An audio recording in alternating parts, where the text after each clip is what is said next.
September 24, 1967. Raleigh-Durham Airport, North Carolina. 18-year-old Louis Raynor stood with his family and his girlfriend, trying to memorize their faces. He was supposed to board a plane that would take him to Vietnam. 365 days, 12 months, an entire year in a war he never asked to fight. But when he arrived at the airport, he was too late. He'd missed his flight. Louis felt relief wash over him. One more day, one more precious day with the people he loved before leaving for a war that was killing young Americans by the hundreds every week. In his hand, Louis carried a small, leather-bound diary, burgundy-colored, measuring 5.5 inches by 4 inches, small enough to fit in his footlocker or inside his uniform, wrapped in plastic to protect it from the rain. On the inside front cover, he carefully wrote his essential information: name, rank, unit, body measurements, home address, telephone number, and the name of his girlfriend, the woman who would become his wife when he came home, if he came home. On the first page of the diary, Louis wrote a note to himself: turn to September 24. Because his tour would begin on that date, the diary would start in the middle and read according to the days of his tour, not the calendar year. But Louis did something unusual with his diary. Instead of counting forward from day 1 to day 365, he counted backwards. His first day in Vietnam would be day 365. His last day, the day he went home,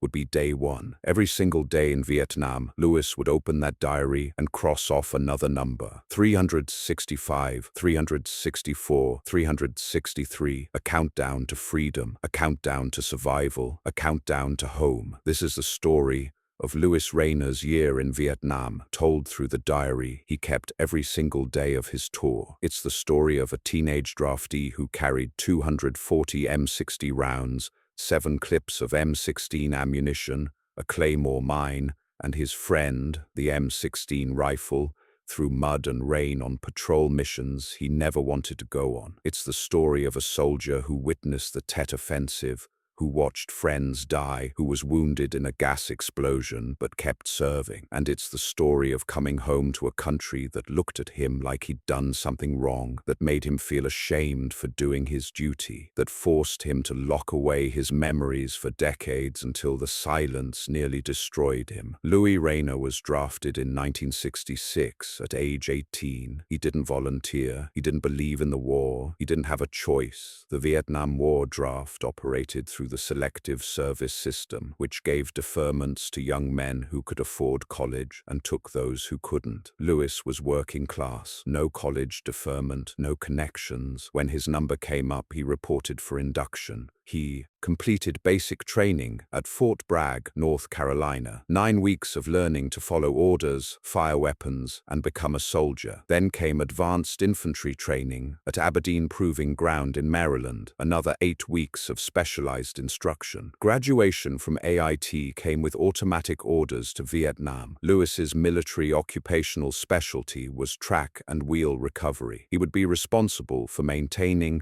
and recovering damaged armored vehicles. It was dangerous work. Recovering disabled tanks and armored personnel carriers often meant going into combat zones under fire. He was assigned to the 3rd Squadron, 5th Cavalry, 9th Infantry Division. The unit's nickname was the Black Knights. Their motto was "Old Reliable." Louis would serve with headquarters troops, doing motor pool duties and going on patrol missions when needed. On September 24, 1967, after missing his original flight, Louis boarded a plane the next day. He stopped in Chicago, California, and Honolulu before finally arriving at Tan Son Nhut Air Base near Saigon. He was 19 years old. He had never been outside North Carolina before the army. Now he was on the other side of the world, in a tropical jungle, about to fight in a war he didn't understand. Louis opened his diary and wrote the first entry. The first saddest day of my life so far. It was time for me to depart from the ones I loved so dear, to go to spend 365-day tour in Vietnam. 12 months. My family and my love have accompanied me to the airport. When I arrived, it was too late to catch a plane. I feel better. I have one more day to spend home before leaving. Day 365 had begun. Louis was shipped to the 90th Replacement Company, then to the 9th Infantry Division's training academy they called the Old Reliable Academy, and finally to his permanent unit with the 3rd Squadron, 5th Cavalry. His daily routine was what every grunt in Vietnam experienced: filling sandbags to build bunkers, KP duty in the mess hall, policing the area, maintenance work in the motor pool, and patrol missions into hostile territory. The weather was brutal. Temperatures exceeded 100 degrees with humidity so thick it felt like breathing underwater. When it rained, it poured. Tropical monsoons that turned everything to mud and made sleep impossible. Louis wrote about the weather constantly in his diary: the heat, the rain, the mud, the discomfort of being constantly wet, constantly dirty, constantly uncomfortable. He wrote about the food, sea rations eaten cold, because heating them risked giving away positions. Occasionally, when the unit was at a base camp, they got hot meals. Louis noted every time they had real food, marking it as a small victory in the diary. He wrote about the letters from home. Mail call was the highlight of every day. Letters from his girlfriend, letters from his parents, letters from friends, each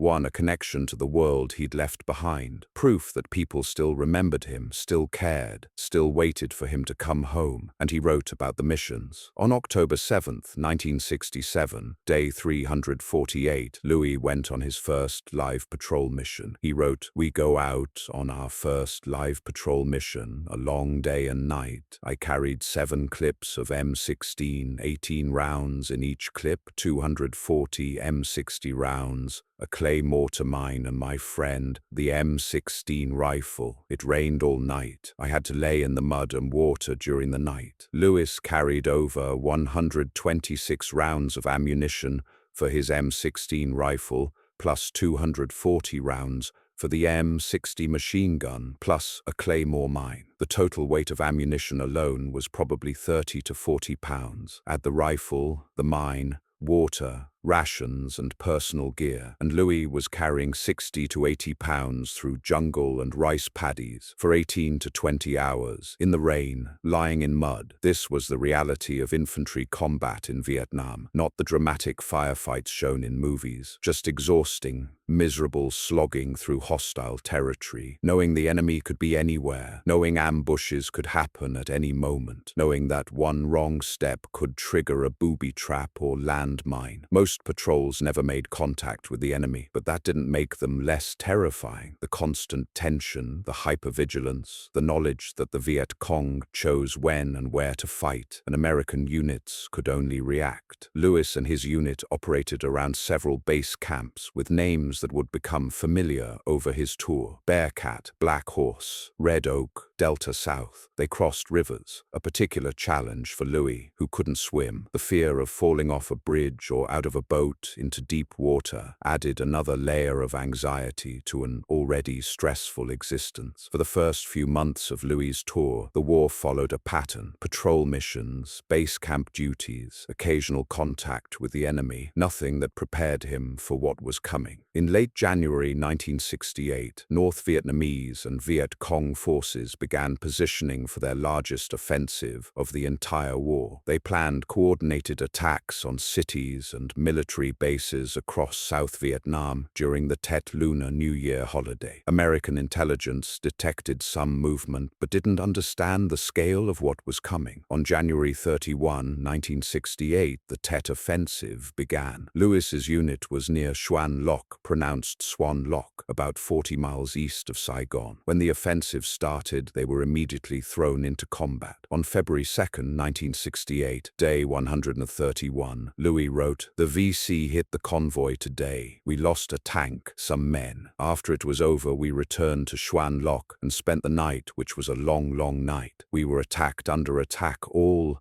Night. The Viet Cong had ambushed an American convoy, destroying a tank and killing soldiers. Lewis's unit returned to Xuan Loc and prepared for a night assault. The base was attacked repeatedly throughout the night. Louis stayed on alert, weapon ready, knowing enemy soldiers were out in the darkness trying to overrun their position. He didn't sleep. Nobody slept. They waited in the darkness, listening to gunfire and explosions, wondering if the next attack would break through the perimeter. On February 3rd, day 130, Louis wrote, "We stayed on alert almost all the morning because we received some sniper fire this morning. Today I got to take a shower but no clean clothes. We came back to Black Horse today. My last count there was supposed to be 13,000 VC killed. Tonight I can sleep for the first time in 4 days. 4 days without sleep. 4 days of constant combat or the threat of combat. 4 days of wondering if he would survive until morning." The body count Louis mentioned, 13,000 Viet Cong killed, was typical of American military reporting during Tet. The numbers were often inflated, sometimes deliberately, sometimes through honest mistakes in the chaos of combat. But what mattered to Louis was simpler. He had survived. He could finally sleep. The Tet Offensive continued for weeks. Although the North Vietnamese and Viet Cong suffered enormous casualties and failed to hold any of their objectives, the offensive shocked the American public and changed the course of the war. It proved the enemy could strike anywhere, anytime, despite years of American military operations. For Louis, it meant more patrols, more missions, more nights lying in mud waiting for an attack that might or might not come. And every day, he opened his diary and crossed off another number. The diary doesn't record the exact date, but at some point during his tour, Louis was wounded in a gas explosion while recovering a damaged armored personnel carrier. Track and wheel recovery was dangerous work. When a tank or APC broke down or was disabled by enemy fire, recovery crews had to go get it. This often meant working under fire, hooking up towing equipment while enemy soldiers shot at them, trying to get the vehicle out before it was completely destroyed. During one recovery operation, a gas explosion occurred. Louis was caught in the blast. He was injured, but not severely enough to be evacuated out of Vietnam. He continued on active duty. He kept doing his job.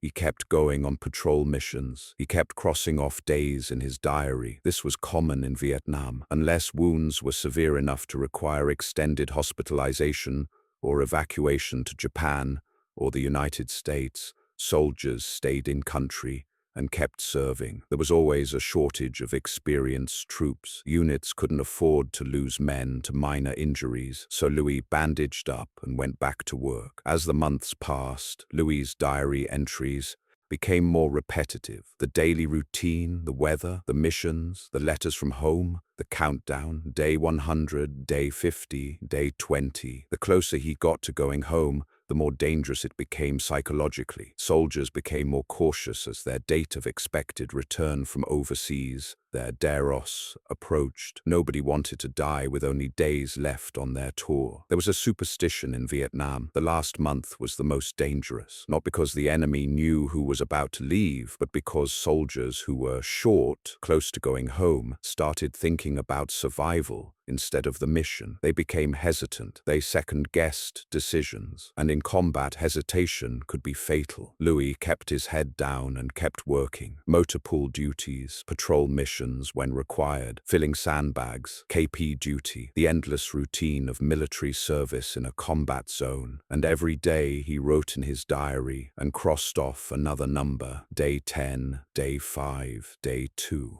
As his tour came to an end, Louis wrote multiple entries on the same pages. He was running out of diary space, but he couldn't stop now. He had to finish the countdown. Finally, on September 24, 1968, exactly 1 year after he'd left home, Louis reached day 1. The page is blank. Louis didn't write anything on his last day in Vietnam. Maybe he was too busy processing out, packing his gear, getting ready for the flight home. Maybe he didn't know what to write. Maybe after 365 days of documenting every moment, the final day defied words. Or maybe he just wanted to leave it blank. a symbolic ending to a year he wanted to forget. Louis Raynor flew home from Vietnam in September 1968. He had survived his tour. He had crossed off every day in his diary. He was going home to his girlfriend, his family, his life. He expected relief. He expected joy. He expected to pick up where he'd left off a year ago. Instead, he found that Vietnam veterans were not welcome. The anti-war movement was in full force. Protesters spat on returning soldiers, called them baby killers, blamed them for the war's atrocities as if they had chosen to be there, as if they hadn't been drafted against their will. Louis's girlfriend looked at him differently. His family didn't know what to say. Friends who hadn't served didn't want to hear about Vietnam. People looked at him like he'd done something wrong, like he should be ashamed. There are many reasons why Vietnam veterans decided not to talk about our war experiences when we arrived home, Louis later said. For me, no one seemed to care about my time in Vietnam, especially people who hadn't themselves been vets. Everyone looked at me like I had done something bad. People have mothers, fathers, brothers and sisters, and I did not want to think about having taken that life from someone else, so I just kept quiet. Louis put his diary in a drawer. He married his girlfriend. He tried to move on, but the war wouldn't let him go. Louis became a long-distance truck driver. He spent weeks on the road, alone with his thoughts. He didn't talk about Vietnam. He didn't tell war stories. He locked it all away. The nightmares started, the flashbacks, the sudden panic when loud noises reminded him of explosions, the hypervigilance that made him constantly scan his surroundings for threats, the anger that would surge up for no apparent reason. Post-traumatic stress disorder, PTSD. It wasn't diagnosed or treated in the late 1960s and early 1970s. Doctors called it adjustment problems or told veterans to just get over it. Society told them to suck it up and be men. Louis distanced himself from his family. He thought he was protecting them from the darkness inside him. He thought if he just didn't talk about Vietnam, he could forget it, move past it, become normal again. But silence didn't heal anything. It just made the wounds fester. I never realized that staying away from home was not protecting my family from those things I never talked about, Louis later explained. Distancing myself from them only pushed them further away. I now realize that all those years I spent fighting this battle alone only made me weaker and angrier. Decades passed. Louis's health began to decline. The physical wounds from Vietnam, including the gas explosion, caught up with him. Service-connected illnesses and injuries compounded. The PTSD got worse. Finally, Louis started attending a veterans outreach center. For the first time since coming home from Vietnam, he talked about the war with people who understood. Other veterans, men who had been through similar experiences, men who didn't judge him, who didn't look at him like he'd done something wrong. I found courage and strength to continue a long, lonesome, hard fight, Louis said. It has made a tremendous difference to my family and me. It is easy to shut someone out when you do not understand. It was hard being criticized for doing your duty. It is a great comfort to know that someone cares about you. I have found that there are people who are willing to listen. Louis's daughter was 13 years old when she found the diary in her parents' chest of drawers. She opened it and immediately recognized her father's handwriting. She was intrigued, so she quietly took the small book and ran off to read it. As she read her father's daily entries, the countdown from day 365 to day 1, the descriptions of patrol missions and combat, the mentions of soldiers killed and wounded, she began to understand something about her father she'd never known. He had been terrified. He had been homesick. He had witnessed death. He had killed people, he had nearly died himself, and he had never talked about any of it. Over the years, Louis's daughter asked him endless questions about Vietnam. She conducted oral history, interviews with him. She photographed his diary and his war photographs. She preserved his story, not just for family, but for history. It sometimes takes a very strong man to admit that he needs help, Louis said. I feel that all veterans should have the opportunity and privilege to sit down and share their memories with one another. For his service in Vietnam and 36 months in the U.S. Army, Louis Raynor received the National Defense Service Medal, Vietnam Service Medal, Vietnam Campaign Medal, and the Army Commendation Medal. He was honorably discharged on September 7, 1969, at the rank of Specialist 5, E5. The medals sit in a box somewhere, along with his certificate of combat service and his discharge papers. Their official recognition of his service, proof that he was there, that he did his duty. But the real record of Louis Raynor's war is in that small leather-bound burgundy diary, measuring 5.5 inches by 4 inches, with his handwriting on every page. Day 365, the first saddest day of my life so far. Day 348. I carried 7 clips of M16, 18 rounds in each clip, 240 M60 rounds, a clay mortar mine, and my friend, the M16 rifle. Day 131. We were attacked under attack all night. Day 130. Tonight I can sleep for the first time in 4 days. And day 1, blank. Louis Raynor's story is one of millions from the Vietnam War. He wasn't a hero in the Hollywood sense. He didn't single-handedly storm enemy positions or save his entire unit. He was just a teenage draftee who did his job, survived his tour, and came home. But his story matters because it's real. It's not sanitized or dramatized. It's the daily grind of infantry service in Vietnam. The boredom, the discomfort, the terror, the homesickness, the countdown. And it matters because of what happened after he came home. The silence, the shame, the decades of struggling alone with invisible wounds, the distance from family, the anger and pain that never went away because nobody wanted to hear about Vietnam. Louis's daughter preserved his diary and his oral history because she understood something important. These stories need to be told, not to glorify war, not to justify the Vietnam War's mistakes and tragedies, but to honor the men who served, to acknowledge what they went through, and to ensure future generations understand the human cost of war. Oral histories have the profound power to create atmosphere and provide vivid descriptions while containing valuable information, one historian wrote. Unlike traditional accounts and sources, oral histories are often episodic,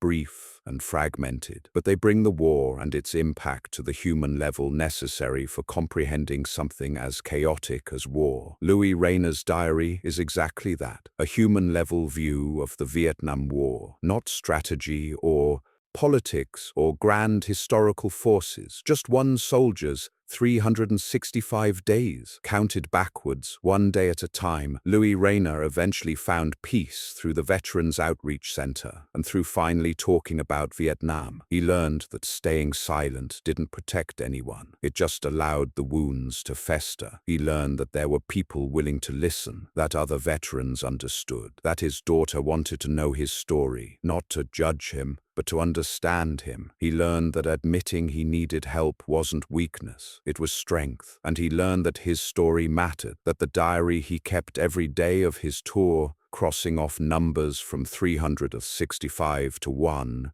was a piece of history worth preserving. Today, Vietnam veterans are in their 70s and 80s. Many have died. Many still struggle with the physical and psychological wounds of a war that ended nearly 50 years ago. Their stories are being collected and preserved by the Veterans History Project, which includes recorded interviews, photographs, letters, diaries and journals, military papers and documents, and artwork. These authentic representations of veterans' war experiences ensure that future generations will understand what these men went through. Louis Raynor's burgundy leather-bound diary, measuring 5.5 inches by 4 inches, is one of those preserved records. His daughter made sure of that. On the inside back cover of the diary, there are tiny monthly calendars for the years 1967 through 1972. Louis marked the days of his time in Vietnam on those calendars, a visual countdown that paralleled the written countdown